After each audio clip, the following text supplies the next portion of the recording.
Hey everyone, this is Matt, and today's video I have for you a Yu-Gi-Oh! Master Duel video. This time, my Diamond 1 Labrynth deck profile. That's right. Enough of you commented on my other videos asking for this deck profile, and you know me, if you did not comment incessantly asking for this list, then I would never drop it. I would keep it secret forever. So anyway, here we are. The very first deck profile I'll be doing for the 2023 year.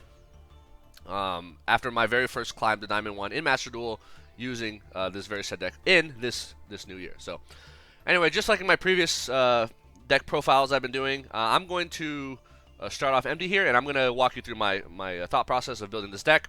Honestly, it's not that much different from my previous Labrynth Master Duel deck list. I would say that the biggest change is probably in the extra deck, as a lot of you pointed out.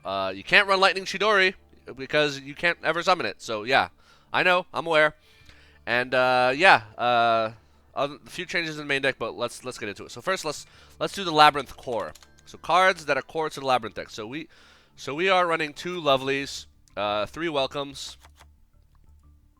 So unfortunately, Lovely is one of those cards where you never ever want to see it in your opening hand, unless you have like the field spell plus like a normal trap, which is like just way too low of a probability to happen.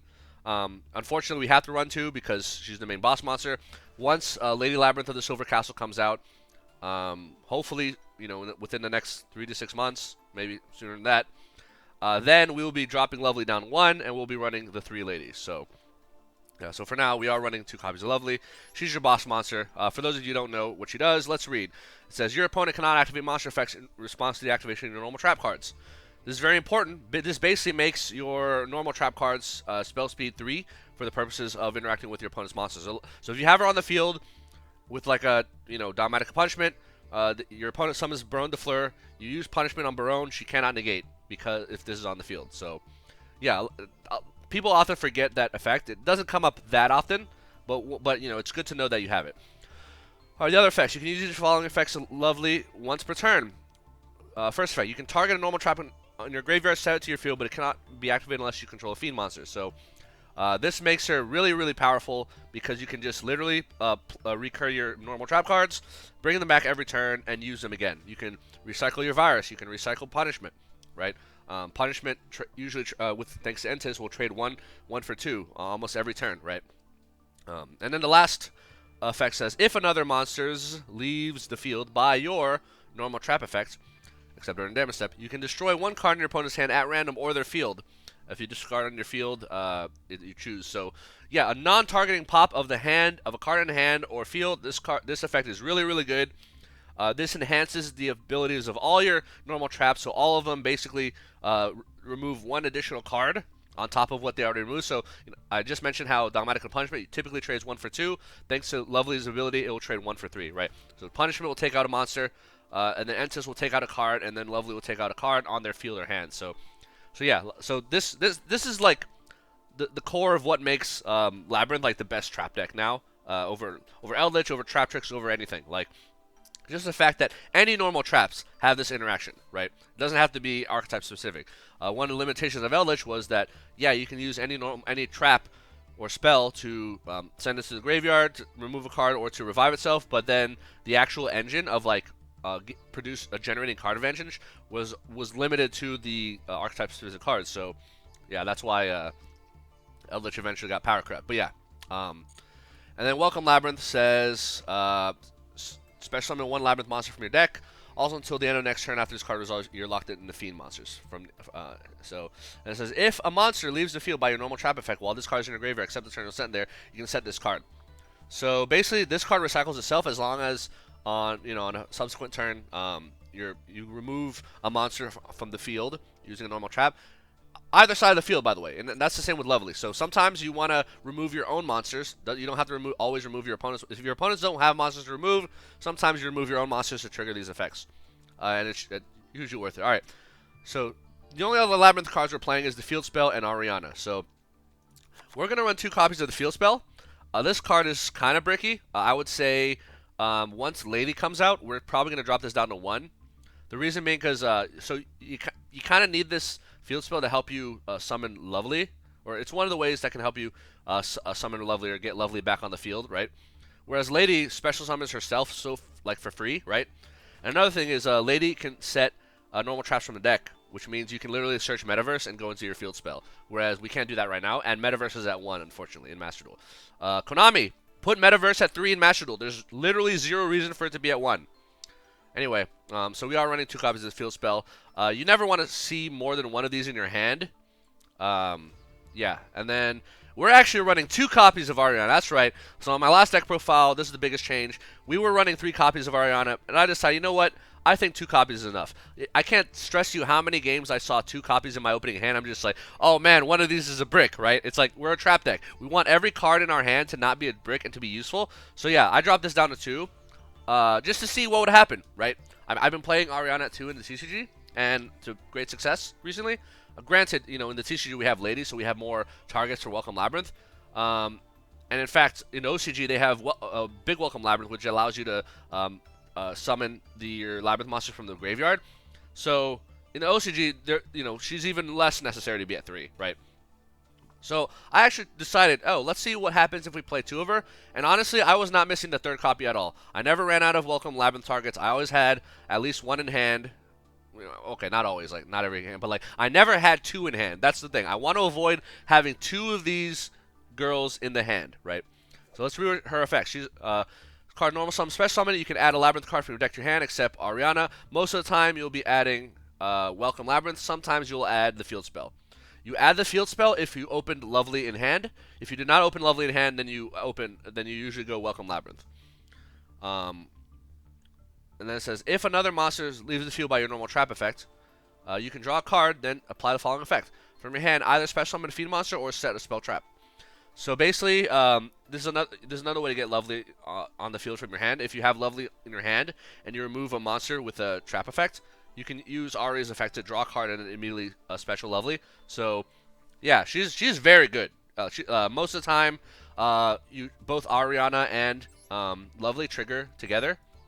Because if they're both on the field, then you remove a monster, and then on new chain, you usually chain link 1 Ariana to block Ash, and then chain link 2 Lovely. The reason you want to chain link 1 Ariana is because you don't want them to Ash you. So, yeah, because her effect can be Ash, whereas Lovely's effect cannot be Ashed. So, yeah, this is our Labrynth Core. Just 9 cards, honestly. That's all you really need. I guess we'll go over the field spell. So, whenever you activate Welcome Labrynth, you basically get to pop a card on the field, non-targeting, as part of that trap effect. It is not a new chain. It's in this. It's as part of the resolution of Welcome Labrynth. So same chain, not its own chain link, right? And then the second part, which is arguably more important, if you activate a non-Labrynth normal trap card, you can special a fiend from hand or graveyard. So basically, this makes it so that if Lovely ever leaves the field, let's say Torrential Tribute, let's say whatever virus, whatever.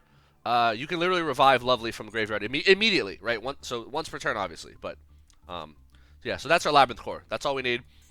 Control Trap Deck Core. Cards that I think should be in almost every trap deck. Lord of the Heavenly Prison. I don't know why some people play trap decks without this card. This card was literally made for trap decks. Some people, small single brain cell type people will say that Lord of the Heavenly Prison should be banned. Those people are dumb. So yeah, this card's great. It's a 3K beater. Let's read what it says. During the main phase, activate this effect. This card in your hand becomes revealed until the end of your opponent's turn, right? And while it's revealed, set cards on the field cannot be destroyed by card effects. That includes monsters, spell traps on either side of the field, so cannot be destroyed. Then, if a second effect, if a set spell trap card is activated, except during the end step, you can special summon this card from your hand. Then, if you activated this effect while it was revealed from its other effect, you can reveal and set one. You can reveal and set 1 spell trap directly from your deck, but banish it during the end phase of the next turn. So, and usually these effects are mutually exclusive, so you can't do it on the same turn. So typically, you want on your opening turn, you activate Lord, and on your following turn, you trigger Lord to summon itself and search a spell trap, right? If you can, use this in end phase, right? If you do it in their main phase, they can Harpy Feather Duster you, right? Wait until your opponent's end phase to trigger his effect, if you can. That's the best case scenario. Worst case scenario, trigger in their battle phase, right? Because that way they lose their battle phase, and if they go into main 2 and clear your back row, they can't swing into you and kill you. So, yeah, ideally, trigger this on their end phase, and if you can't, then do a battle phase. Alright. Yeah, so I mean, it's a dark monster. It's 3,000 attack. It searches any spell trap, and most of the time you can search. If you need your Labrynth engine, like online, you can search welcome, right? So if you don't have a welcome in rotation in your graveyard or on the field, then you would search welcome off Lord of Hellwing Prison. Otherwise, you would search one of the other spell traps, which I'll get into um, very soon. So other control deck cards, 3 copies of Solemn Strike. This card is so freaking good. It wrecks pendulums. It stops. It basically like stops monster effects and kills them. This trades 1 for 1 for Burrow the Flirt, right? Think about how many resources your opponent has to commit to create a Burrow the Fleur, right? So I guess in the case of like Sword Soul, it would be like what is it? Long End plus 1 other worm to create Burrow the Fleur. So they trade that's 2 cards to create Burrow the Fleur minimum. Plus whatever cards they had to get to that. So maybe they needed an emergence, maybe they need whatever. This 1 card will negate Burrow the Fleur and kill it, right? So it'll take out Drytron, the Herald of Perfection. It'll take out so many cards that are just so amazing. Also, it negates special summons. Your opponent summons Access Code, Solemn Strike. Your opponent summons a 4/6 Material Zeus, Solemn Strike. It's just amazing. I don't see why you would not run 3 of these. It's not once per turn. If you open all 3 of these in your opening hand, they will all do something, right? Imagine putting up 3 like monster negates or summon negates that are not once per turn, right? Like your opponent can't even dream of that, right? That also destroy, right? So yeah, and then we're also running 2 copies of Trap Trick. So Trap Trick is great because your deck is going to be mostly traps here, and this card basically adds 2 additional copies to every trap in your deck. So, remember how we said we had 3 copies of Welcome Labrynth? Well, now we have 5 copies of Welcome Labrynth because Trap Trick can go into Welcome Labrynth. And once you get 1 Welcome Labrynth out there, it's so good at recycling itself that that's pretty much all you need, right? Finally, we have our pot cards. So we have 2 pots of Extravagance, 2 pots of Duality. Pot of Duality was recently semi-limited to 2. Guess what? I already ran 2 in all my deck profiles. Go watch my videos. And the reason you want 2 of each of these pots, they're once per turn. You almost never want to see both copies. Like you don't want to see 2 Duality in your hand or 2 Extravagance, but you do want to see 1 Extrav and 1 Duality, ideally, if you could, right? And the probability of seeing 1 Extrav, 1 Duality when they're both at 2 is much, much higher than seeing 2 of the same, right? So Lord of Heaven Prison, if you don't know what to search, if you don't need to get Welcome Labrynth, Lord can just literally search Pot of Extravagance on your opponent's end phase. You draw for turn, and then you literally activate your pot and draw 2 more cards. It's great, right? Yeah, so the fact that Lord can search Pot of Extravagance means you really have 5 copies of Pot of Extravagance. Like, it's really hard to not see this at least 1 of these cards per game. And honestly, 1 is like a good number to see per game. Sometimes you'll see 2, but you will never, ever, ever, ever, ever play the 3rd copy of Pot of Extravagance, so why even bother having it in your deck, right?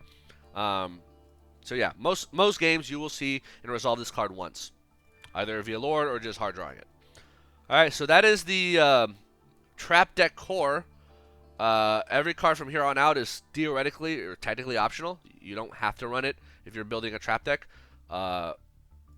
in general, but I do think that these are cards that are like really good right now. So I do run 3 copies of Torrential Tribute. So this card is absolutely busted. It's a board wipe. This card just wins games straight up, right? Like, it's so good against Sword Soul. It's so good against so many matchups, right? Against Sword Soul especially, like you're going first against Sword Soul, let them do their combo to go to Baron de Fleur. Like, basically you Torrential Tribute them right when Long Ran and the token hit the field, and then they lose their Synchro 8, they can't Synchro 10, and then their board is gone. And all they have left is maybe a 10E play. That's it. And then Long Ran's in the graveyard, right? So, yeah, it's just amazing. And with 2 copies of Trap Trick, you have 5 copies of Torrential Tribute. And you might say, oh, but what about your Labrynth monsters? Won't they get destroyed? Yeah, but sometimes that's okay, especially if you have the field spell. If you have the field spell, use Torrential, kill all monsters, including your Lovely. Field spell literally immediately revives Lovely, so it doesn't even matter. And if you don't have the field spell, it's still pretty worth it to sometimes to just kill 3, 4, 5 of your opponent's monsters. Like, why not, right? This card is just great. And if you don't open monsters, then this will keep them from killing you because you'll just kill whatever board they try to make. So yeah, this card is great. It's like Dark Hole, but better. All right. Next cards we are running. We are running 2 copies of Dogmatic Punishment. Y'all know what it is. This card, I love this card. So 2 copies because it's hard once per turn. Actually, it's a soft once per turn because if they negate the activation, you can activate the second one. But Torrential is not hard. It's not anything once per turn. If you draw all 3 Torrentials on your opening hand, you can activate all 3. Trap Trick you cannot, so that's why it's at 2. Dogmatic Punishment you cannot, that's why it's at 2. So Punishment reads, target a face-up monster your opponent controls, send a monster with equal higher attack from the extra deck, and you destroy the monster, and then you're locked out of the extra deck. The extra deck lockout doesn't matter. But basically, you're going to send Entis to pop one of their monsters that's 2,500 or less, and then Entis will pop another card because Entis went to the graveyard. So, yeah, this card is great. And paired with Lovely, it's like game winning. Lovely and this card will win a game by itself, like straight up. Like just these 2 cards, Lovely and Punishment, because Lovely can literally recycle Punishment every turn, and it's like, hey, opponent, I'm literally taking out 3 of your cards per turn. What are you gonna do about it, right? Nothing. That's what they're gonna do. Nothing. All right. Next cards we're running Compulsory Evacuation Device. So this card is not hard once per turn, but the reason I'm at 2 is because I couldn't really find a good justification to add the 3rd copy. It's an okay trap card. It's not great, so by itself it's a bad card. So trade 1 for 1 is bad, right? Almost never do you want a trap card that just trades 1 for 1 with such a, like, I don't know, simple effect like this. But the Labrynth deck just makes this card so much better. There's so many interactions with Labrynth, right? So Lovely will literally make it so that you can bounce an opponent's monster. Typically, you bounce an extra deck monster, and then Lovely can immediately on new chain pop a card. So Lovely makes this card trade 1 for 2, which is a lot better.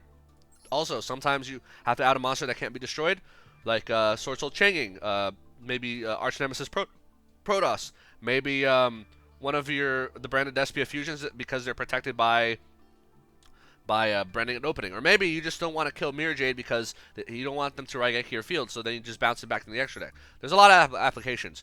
You can also bounce your own Oriana back to your hand, normal summon her again, use her effect to get a search. You can bounce back Lord of the Heavenly Prison to your hand, use his effect again, next turn you get another search. So there's a lot of really good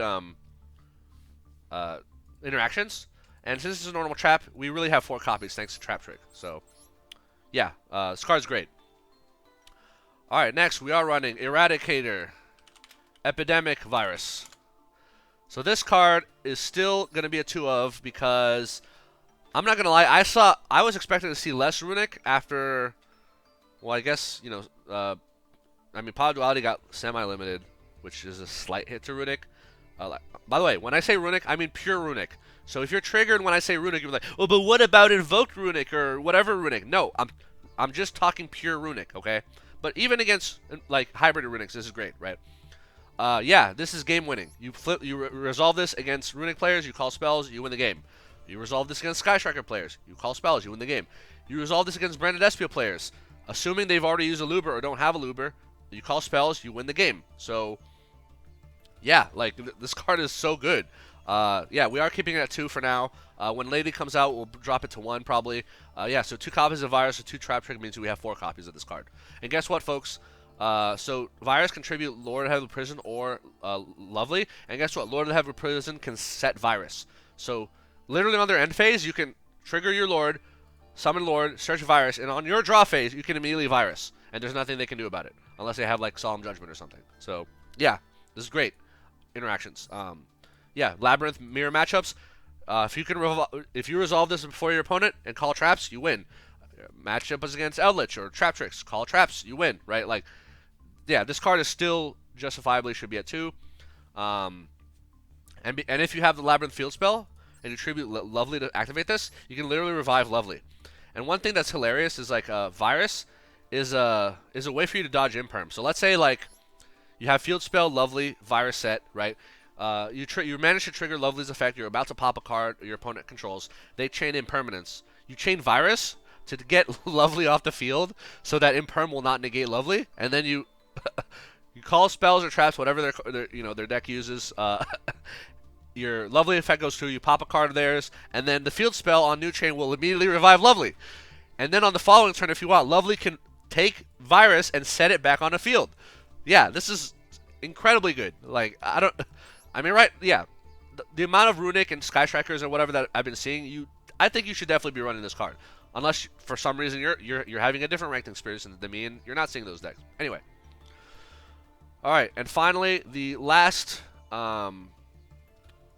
very last normal trap we are running is a new trap called Terrors of the Overroots. So this card just came out, I believe, in the set that had the Dinomorphia dinosaur, right? The Rex term, which is funny because I didn't know it came out. Like literally, I think I was halfway ranking through Platinum, and then I had enough gems. I went to go buy 10 packs of the new pack that has Dinomorphia Rex term because I wanted to get Dinomorphia Rex term because I already have a Dinomorphia deck. I have all the other cards. I just needed the new one, right? And Frenzy as well. And then I pulled 2 of these. Yeah, I literally pulled 2 Ultras from like 10 packs, right? Which is exactly the ratio I wanted because this card is a soft once per turn, right? So yeah, for some reason this card is an ultra rare, and yet Torrential Tribute is a rare. What? Virus is a super rare. Yo, Konami, I don't know what you were smoking when you said that this card was supposed to be an ultra rare, but yeah, that's way off. This card is a rare at best in terms of like how effective it is. It's strictly worse than Dogmatic Punishment. Like almost any day of the week, I'd rather have Dogmatic Punishment over Terrors of the Over. And yet Dogmatic Punishment is a rare. Anyway, so let's read what it says. It's a new card. Target 1 card your opponent controls and 1 card in the graveyard. Send that card on the field to the graveyard, and if you do, set the other card from the graveyard to your opponent's field. You can only activate 1 Terrors of the Over per turn. So, so one thing that's interesting about this card is its effect says send the targeted card on the field to the graveyard. So this can out monsters that can't be destroyed by card effects. It can out Changing. It can out Arch Nemesis Protoss. It can out a lot of things. It can out any Link monster summoned by IP Masquerena, right? Yeah, because it does not destroy. It does trigger our Labrynth effects because it's normal trap that removes a card from the field, and if it removes a monster, you do a thing, right? And then setting a card from the graveyard, hopefully you set a card that's going to be useless to them or that they won't be able to use right away. And in fact, one thing you can do that's hilarious is, so if you're in a Pendulum matchup, you can literally remove a monster, like a Pendulum monster or Pendulum scale from your opponent's back row, and then set a spell trap in your opponent's back row where the Pendulum scale is, right? And then they can't scale, and I think they can't scale a Pendulum until they get rid of that card. And if that card is like a trap card that can be activated this turn, then they literally can't Pendulum summon, right? Like it's funny. Yeah, there's a lot of hilarious interactions against Sky Striker. Sky Striker cards require all their spells require them to have no monsters in the main monster zone. Guess what? You can use Terrors of the Overroot, remove one of their cards, and put Ray on the field, or put one of their hand traps like Ash or Effect Failure from the graveyard to the field, face down, and now they can't use any of their Sky Striker spells until their following turn when they, get rid of that monster. So, yeah, this card has a lot of hilarious interactions like that. That can really screw your opponent over. Let's say against field spells. So let's say your opponent activates a field spell, right, on the field, and they have another field spell or the same copy of the field spell in their graveyard. What you can do is you can use Terrors to remove one of their other cards, their non-field spell cards, and then set the field spell in the graveyard into their field zone, which will remove their current field spell, which means that the field spell that just activated will not resolve. Did you know that? So yeah, that's something you can do with this card. There's a lot of like weird little interactions like that where, it's funny. So yeah, so sometimes they don't have a good target in the graveyard. Sometimes you have to give them something good, right? Against Sword Soul, a lot of times, if they have the ability to use Vishuda, I'll put Vishuda on the field face down before they can use its graveyard effect, right? Because Vishuda face on the field is like kind of bricky, right? Anyway, so this card is pretty good. So that's all our normal traps, and then let's get into our Floodgates. That's right. Trigger warning for you combo Master Duel players, right? As soon as I mention the word Floodgate, a lot of people lose their minds, right? So I don't know if you ever go on the Master Duel subreddit, which is just a cesspool of like really bad combo players who just love to complain about Floodgates and trap cards. If it was up to if they had their way, all trap cards would in the game would be banned except for like Imperm and archetype specific cards like Blackout. Every other trap card in the game would be banned if they had their way. People are like, oh, but what, Floodgates. Oh, Labrynth. Why would you play Floodgates and Labrynth? Labyrinths want normal trap cards. I'm aware of that, but guess what? You know how Tenyi Sorcerer is a deck that loves worm monsters? That doesn't mean that all 40 cards are worm monsters. That means that, yes, a large part of their deck is worm monsters, but they also have non-worm monsters. So, alright, our Floodgates, we're going to run 4 of these are no-brainers. 2 copies of Gozen, 2 copies of Rivalry. Do I really need to explain these? Your monsters are all darks, and most of them are fiends. And, Lord is a rock, but it doesn't matter. Like, Gozen Rivalry is... Gozen especially really good in the format. Gozen shuts down Sword Soul, shuts down Mathmech, shuts down, if you're going first against Branded Despia, Lubellion hits the field, you lock them into light monsters. They can't make Mirror Jade, and they have to make like Despian Queritus or some awkward monster like that, right? Against Flu, they summon Robina, you flip, they're locked into Water Birds. Their turn is over, right? So Gozen is just really good in the current format. It hits so many decks. Any variant of Code Talker Control, or like Cyburst decks, right? They're all Cyburst, but they have different attributes. That's the same reason why it works against Mathmech. Tri-Brigade, hello? They're all different attributes. So yeah, you definitely want to be running Gozen match. It's amazing. Yeah, and all your monsters are dark, so this will literally never hurt you. Rivalry will only sometimes hurt you, because Lord is a rock and your monsters are fiends. But again, just like in our Eldritch deck, remember we used to run Rivalry in our Eldritch. You can work around it. Rivalry is the best Floodgate against Branded Despia because all their monsters are different types. Mirror Jade's a worm, Masquerade's a fiend, Guardian Chimera is a beast, right? Lubellion is a dragon. So you have a lot of different types in their deck. So yeah. And actually, any branded variant, like branded Predaplants, branded Eldritch, yeah, Rivalry is going to just, like, obliterate, right? I don't know if anyone's also, if any players are still playing Adventure decks, but Rivalry and Gozen also, like, wreck Adventure. Like, they can't put the Griffin Rider and the token on the field. So, yeah, you can screw them over. Alright, the last 2 Floodgates we're running are Imperial Iron Wall and Skill Drain. Actually, before I get into Skill Drain, let's talk about Imperial Iron Wall. So I did have this at 3 in the last video. I dropped this down to 2 because I noticed slightly fewer Runic decks, but also this card, there's a lot more Mathmech decks, and this card doesn't really do much against Mathmech. I mean, I guess it stops access code from being able to pop your field, but that's pretty much it. Like, I would say, yeah, 2 is enough, honestly. You don't really want to see 3 in your opening hand, even though it is hard once per turn. But also, this card is a great target search for Lord of the Heavenly Prison. So, if you summon Lord of the Heavenly Prison and set this from your deck, and then you flip it, it will not get banished on your end phase, so you can keep it on the field. Yeah, it stops so many decks. The Tenyi engine in Sword Soul is dead. Taya cannot activate. Changing cannot protect itself from destruction. Chi Xiao does nothing. Like, it's just amazing against Sword Soul. Against Branded Despia, Mirror Jade does nothing. Branded in red literally cannot fuse, right? Because they must banish materials to fuse. Branded Banishment cannot fuse. Despian Tragedy cannot banish itself to recycle a fusion spell, right? There's so many applications of Imperial Iron Wall. This card is just low-key broken. You're against Flaunderies. All their birds go to the graveyard. Yeah, they don't have very many birds in their deck. So if they have to tribute Robina Eaglin to make M-Pen, what's their follow-up? What is M-Pen going to do? Like, how are they going to build a board next turn unless they have a second Robina in hand, right? Like, yeah, this is just really good against... and also, M-Pen has a effect that says when it battles a monster in the damage calculation, it can banish a card to have the opposing monster's attack. Well, if this is on the field, that means M-Pen can't do that, which means it's simply a 2700 beater that can just die to Lord of the Heavenly Prison, right? Yeah, there's so many applications of this card. It's really good. Marine Cess also has a lot of banishing effects. Not a ton, but like enough to justify that this will actually like hurt them, right? This also stops Called by the Grave. This also stops Evenly Matched. Like, there's so many things that this stops. Dragon Link.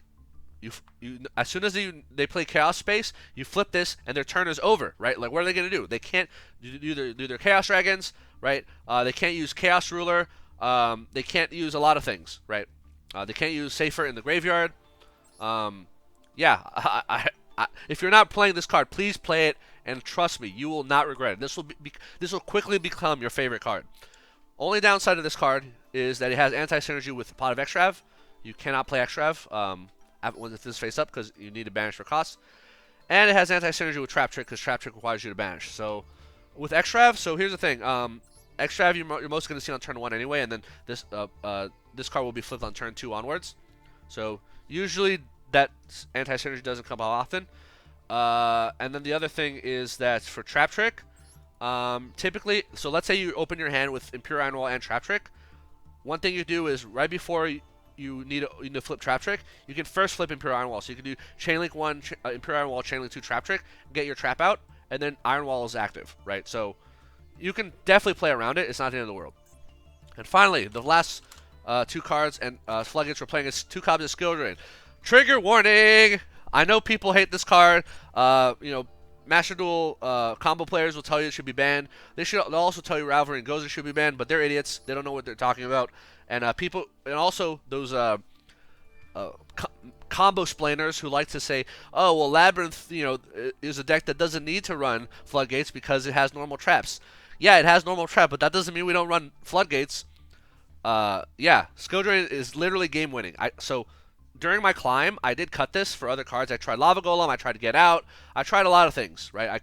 I cut this card for other things, and every time I would be going second, I'd be like, man, I wish I had Skill Drain, because Skill Drain isn't going second card. Let's be honest here. Going first, your other traps can deal with their board. They won't be able to build the board through your other traps. But going second, man, you really, really wish you had this Skill Drain. Go watch my latest Adventures of Labrynth deck in Master Duel, where I play against a Pendulum player that puts up like 5 negates on their board.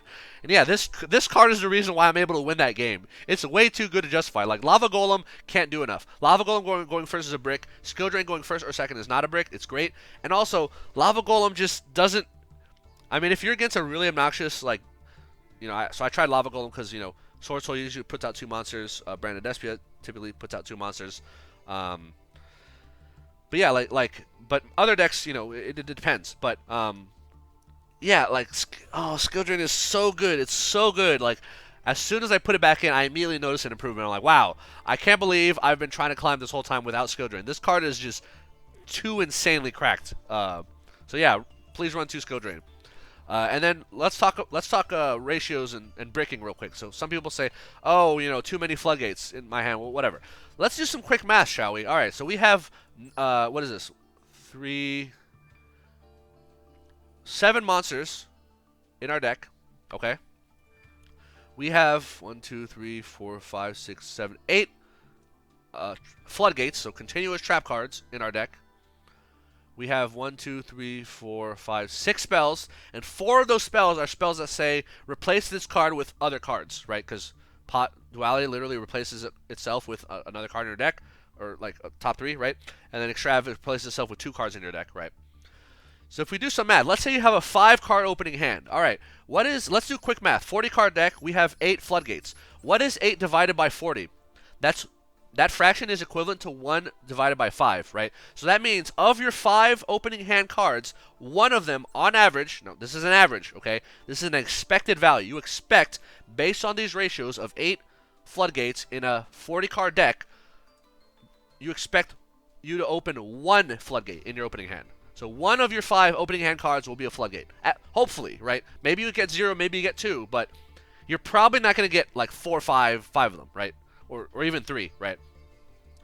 So if you have a 5-card hand and one of those cards is one of your Floodgates, that sounds pretty good to me, don't you think? All right, let's look at the other numbers. So how many normal traps do we have? So Torrential, 3, 5, 6, 7, 8, 9, 10, 11, 12, 13, 14, 15, 16. So we have 16 normal traps in our deck. What's 16 divided by 40? We have a 40-card deck. That fraction is equivalent to 2 and 5, right? So you have twice the number of normal traps as you have Floodgates. So that means you expect, this is expected value, right? Obviously probability, randomness, right? You expect to see at least 2 normal traps in your opening hand, at least. And hopefully they won't be the same one. The probability of seeing 2 of the same card in your opening hand when there are 2 of, so probability of seeing 2 skill drain in your opening hand is 1.28%. So that means like almost, you should not see more than 1 skill drain in your opening hand in like 1 in 100 games, right? More than 1 in 100 games. So yeah. So that means in our 5 card opening hand, we expect one of those 5 cards to be a Floodgate, at least 2 of those 5 cards to be these normal traps, and then the other 2 cards are the remainder, right? So monsters or the spells, right? And here's the thing, the spells help you see some of the other cards, so really you're going to be seeing probably 3 of the normal traps. In terms of monsters, so 7 out of 40 cards in your deck are monsters. 7 out of 40 is almost 8 out of 40, so it's almost 1 in 5. So in your opening hand, so let's break this down again. Again, this is expected value probability. In your 5 card opening hand, you expect to see, on average, 1 of these monsters, right? On average, 1 of these Floodgates. On average, 2 of these normal traps. And then what are the remaining cards? Your spells and then your solemn strikes. So I haven't counted solemn strikes yet. And then your 5th card will be on average 1 of these spells or 1 of your solemn strikes. So that's an average, okay? That doesn't mean every game you're guaranteed that. I'm just saying this is what this is your expected value. And honestly, that opening hand sounds great to me. Wouldn't it be great if your opening hand consisted of Lord, Pot of Extrav, 2 of these traps, let's say Welcome, Torrential, and then like a Floodgate, like Gozen? That sounds like a pretty good hand to me, doesn't it? Oh, swap out Pot of Extrav for Solemn Strike. Swap out Lord for Ariana. Like, you can swap things out, and like all those opening hands sound really good to me, right? So yeah, so don't listen to any idiots who will tell you that you should not run Floodgates in Labrynth, or that you shouldn't run Skill Drain. You absolutely should. Yeah, they don't know what they're talking about, and I do. So, and speaking of cards you shouldn't be running, please do not run the other Labrynth cards. They're not that great. The best one is probably the Coup Clock, and even that one's not, followed by the Stove. Even those are like, again, these are cards that require you to so Stove requires you to discard itself and another card, so you're going -2, and then just to search a card, so you're -1, right? And then Coup Clock, you're just -1. So I don't know, it just doesn't seem worth it. Some people say to run Ariane. I don't think that's really necessary, because again, this card requires you to send cards to the graveyard. So as a trap deck, unlike combo decks, we don't really want to be sending cards to the graveyard, because all the cards that we have in our hand and on our field should be useful for something. Should be, right? They're not always going to be, but they should be. Whereas combo players is like they have 1 or 2 starters, maybe 1 or 2 hand traps, and then maybe they have duplicates, right? So, and plus a lot of combo player decks have cards that have floating graveyard effects. Like they want to discard cards, they want to send cards to the graveyard to get their extra effects, right? This is not the case with the trap deck. So please do not treat trap decks like a combo deck. We're playing trap, we're playing control.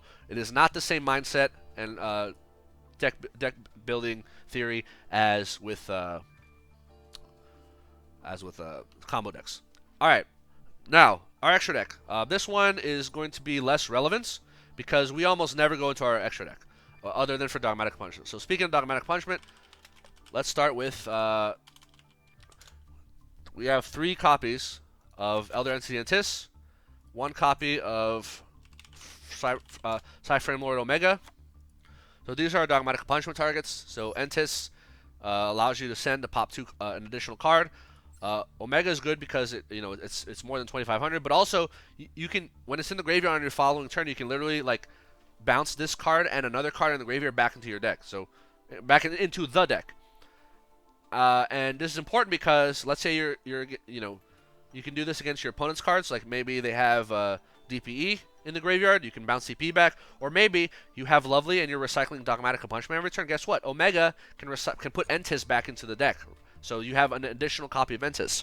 And this is important because when Pot of Extrav banishes, sometimes you'll lose some copies of Entis, but if you still have Omega, guess what?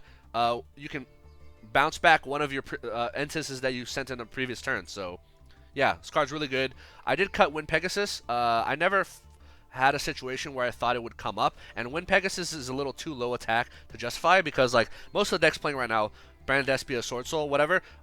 Most of their monsters are like relatively high attack. I haven't really had a situation, and plus like I haven't really had a situation where I needed Wind Pegasus to bounce something back. Whereas popping it with one of these is enough. And if I really need a bounce or a non-destruction card removal, I have Terrors, I have Punishment, I have Compulsory. So yeah, it's not so bad. Other extra deck cards. So we are running the one copy of Dark Charmer. It's a dark. Sometimes you just want to link away 2 Arianas or your Lord and Ariana and revive one of their dark monsters if it's a really good one, right?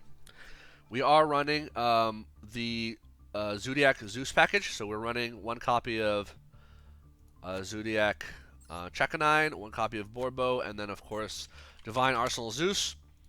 By the way, feel free to cut this package. I mean, they're not fiends, so if you recently welcome Labrynth, you can't actually go into them. But, and honestly, they've never come up for me. But maybe they will for you. 2 Arianas can make this. And yes, I've had plenty of games where I had 2 Arianas on the field. I just, ended up not needing to do an XCs because, I had enough for game already. We are running one copy of, where's his face? Baguska. This monster is a fiend, so if you're locked out of fiends, you can still play this, right? This is a fiend, or locked into fiends. We are running Evil Swarm Excitonite. This is a fiend. It's best for going second. Basically, once per turn during your main phase or your opponent's battle phase, if your opponent has more total cards in the hand and field than you, quick effect attachment to destroy all the cards in the field. Also, your opponent takes no further damage. So it's just a board wipe. It never came up, but maybe it will for you. We are running the DDD package. So the DDD package consists of Wave King Kaiser, Marksman King Tel, and Divisor King Deus Machinex.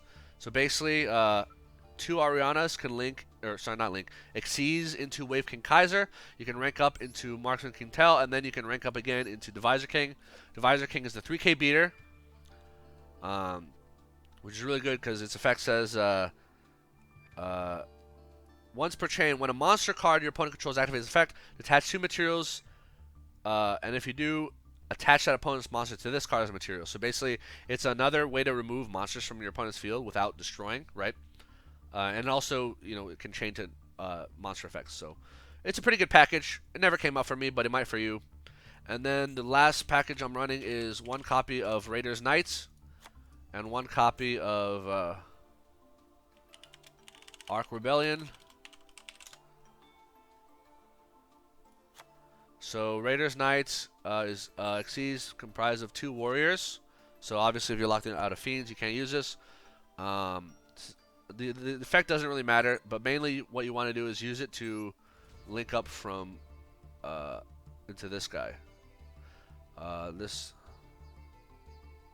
Wait. I might be thinking of the wrong guy. Wait, no. Oh, yeah. So, you can attach a material to this card. Special summon extra deck 1 to the Phantomized Brave Xyz Dragon or XYZ monster that is 1 rank higher or lower than this card by using this face of cards as material, but destroyed in your next end phase. So, yeah. So, you can make this guy by using Raider Knight's effect. So, this monster's effect says this Xyz summon card cannot be destroyed by card effects.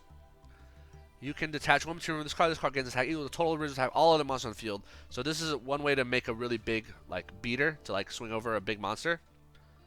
Like let's say the Arrival Cybers, for example, at Ignister. I haven't really played at Ignister in this recent climb, so hasn't come up. But theoretically, this could out it. If this card has Dark Xyz monster as material, negate the effects of all of the face-up monsters on the field. So this is basically can negate because you made this from Raiders Knight, which is a dark. Yeah, it'll negate all the monsters. So yeah, it's a pretty good card. Never came up, but might for you. And then, oh yeah, that's 15. So that's your extra deck. Yeah, feel free to swap the extra deck. I would say the only thing to keep is the DDD package because they're all it's really good. Maybe keep Baguska because it's a one-sided skill drain effectively. And then your punishment targets. The rest honestly can there are other fiend options, or if you want, you can run more dogmatic punishment options. Like you can run Winged Pegasus, you can run 5-headed dragon, whatever. Anyway, so yeah, that is the deck profile. yeah, no solemn judgments. I didn't feel like I needed it. Not that many people had back row clear. For people who did have back row clear, it was players who did. It was often telegraphed. Like you can take out back row removing cards like Feather Duster, Lightning Storm with Virus, right? Because you can just call spells before they activate it. If they go into battle phase and you think an evenly match is coming, you can use Virus to call traps. So Virus is a way to protect your back row as well, not just. And also Imperial Iron Wall protects from evenly matched. So long story short, I felt like I needed more back row protection. Lord is back row protection. Virus and Wall are back row protection, right? So, yeah, I haven't felt like I needed it, so I didn't put in Solemn Judgment. But maybe you're a lot less lucky than me, and maybe every single player you play opens Feather Duster, and maybe you want to go ahead and run that Judgment. That's up to you. But yeah, these are the good ratios. Hopefully you won't be bricking. I certainly didn't really brick. This deck is very solid going second, thanks to the Floodgates, right? These Floodgates are your best going second cards, by the way. Like against Sword Soul, if you open Gozen match skill drain, that's a board clear, right? You set them, draw phase, Gozen, they try to negate with Barone, you skill drain, and then their board is cleared, done, right? Like, yeah, a lot of combinations of like skill drain plus like Solemn Strike plus another card can clear a board. Skill drain plus another card can clear a board. Like there's a number of pairs of cards that can just clear boards. Welcome Labyrinth plus a Torrential Tribute can clear a board, right? Like yeah, so don't buy into the false propaganda, the lies of the combo players. They don't know what they're talking about. Trap decks are absolutely fine going second. Yeah, I'm not gonna lie. Going first, they're better, but isn't that true about most decks? Most decks are better going first than going second. Sure, like that is what it is. But do not delude yourself into thinking that you can't go second with a deck like this, because you absolutely can. Anyway, I hope you enjoyed. I hope you learned something. And yeah, hope see you in the next video. Peace.